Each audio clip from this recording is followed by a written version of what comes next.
It is so awesome to be able to jump in here on Saturday and say hello. This is a pop-in video. I'm Pat Sloan. We are working on our fabric, sorting our fabric, getting it cleared up. I'll put down in the comments and down in below the video a link to the post that I did for my challenge on getting our fabric in order so that we can sew better and we can find our stuff, which will let us sew more and sew better. So I know not everybody can jump in and do this right now. Like this might not be an appropriate time for you to stop other things, but there are a lot of you who are more than ready and more than anxious to get your fabric under control, so that you can work more efficiently with it. So there's a couple things that came up that I thought would be really nice to just sort of address.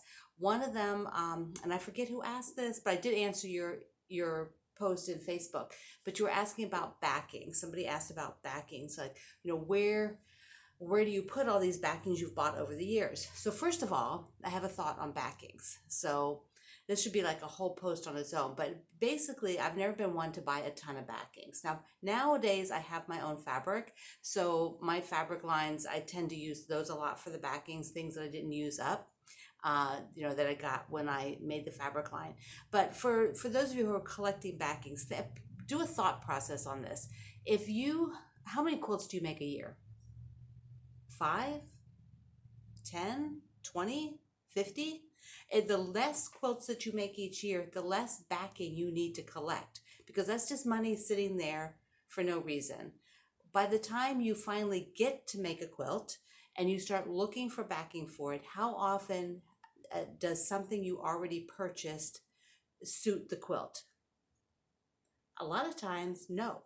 At least for me, that's why I don't buy backings really. I wait until the quilt is done or almost done, and then I think about, well, what I want. Do I want the backing to match? Do I want to maybe piece a backing so I can use up some other fabric? I piece a lot of backings.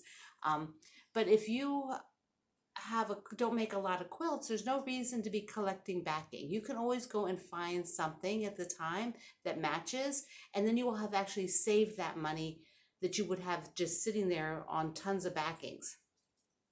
So I don't know whether you like that concept or you want to sort of absorb that concept of just getting backings when you really need them instead of purchasing.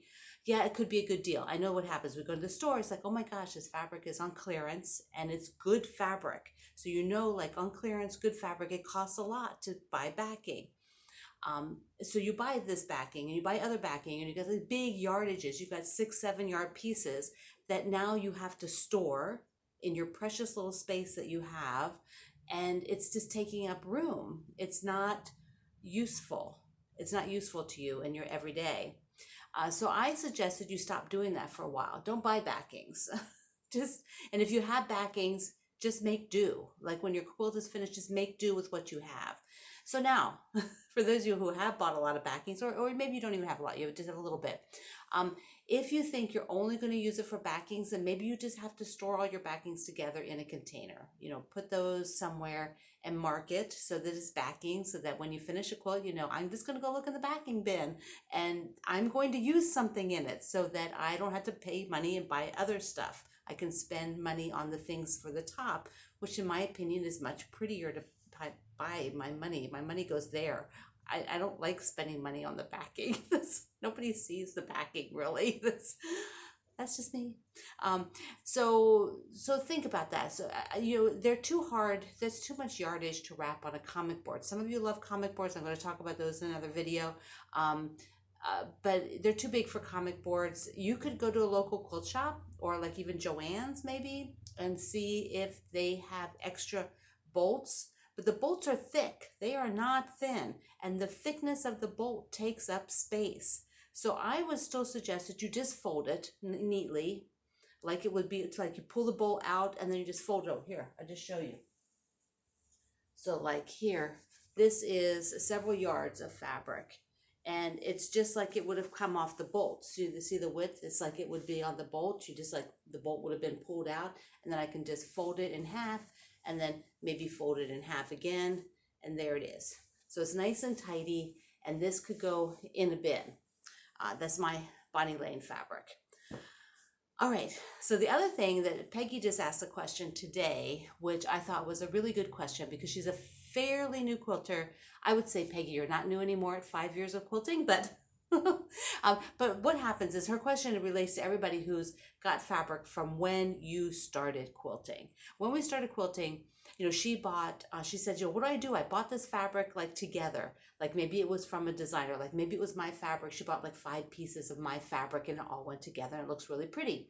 But 5 years later, she's still not done anything with it and she still has this stored together.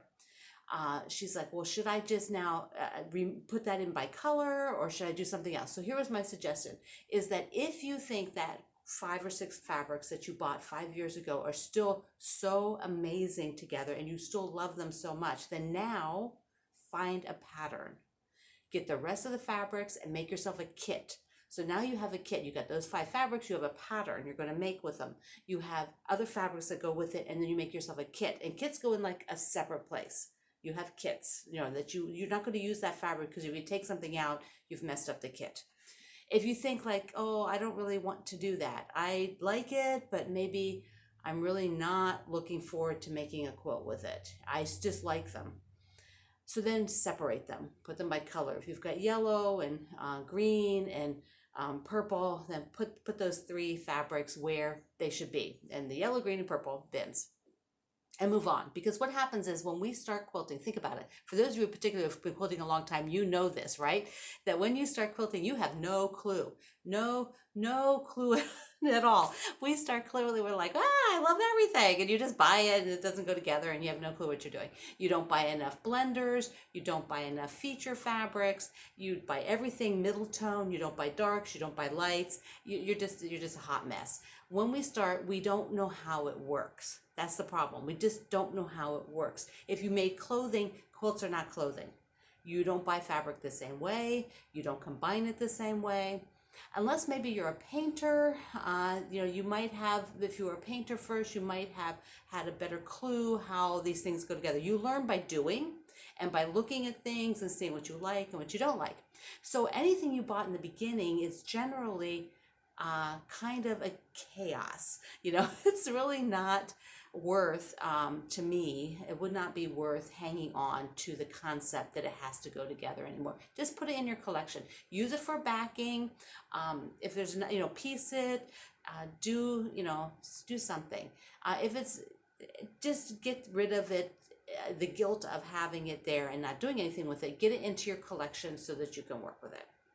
Okay. This is Saturday, and I know a lot of you have Saturday and Sunday. You have time on the weekend to devote to your sewing and like working on stuff and looking at your fabric. So I think this is fabulous. What I'd like you to do is in the Facebook group or at my website, share a picture of where you are. This is a commitment. It helps you and it helps everybody else. You're helping others too when you share where you are in the process. Talk about where you are in the process. You can do a new post in my group, in my Facebook group, but share, and that way everybody benefits and then you benefit as well, because it's a commitment that you make to yourself that I am working on this. I want this to be better and I want to be able to find my fabric. So thank you. I love you. You can do this. You can do this. You've got it. So I'll talk to you later.